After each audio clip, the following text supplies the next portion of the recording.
চলতি বছরে 2026 বিশ্বকাপের 6টি কোয়ালিফায়ার ম্যাচকে সামনে রেখে ব্রাজিল দলে ফিরছে এক ঝাঁক সেরা তারকা ফুটবলার, যাদের অনুপস্থিতিতে ব্রাজিল দলকে কঠিনভাবে ভুগতে হয়েছে।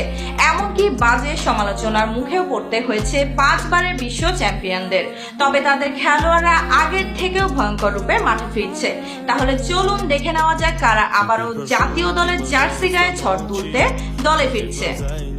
6 নাম্বার ক্যাসিমিরো। ফুটবলে মাঠ যদি হয় খেলার প্রাণ, তবে সেই প্রাণের হৃৎপিণ্ড হলেন ক্যাসিমিরো। দীর্ঘ সময় ধরে রিয়াল মাদ্রিদ এবং ব্রাজিলের জার্সিতে শাসন করেছেন মিডফিল্ড, তবে ক্যারিয়ারের শেষ লগ্নে এসে ইনজুরির কারণে ছিলেন দলের বাইরে।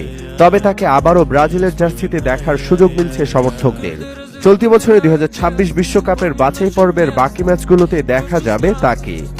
5 নাম্বার নেইমার। বিশ্ব ফুটবলের এক মুকুটবিহীন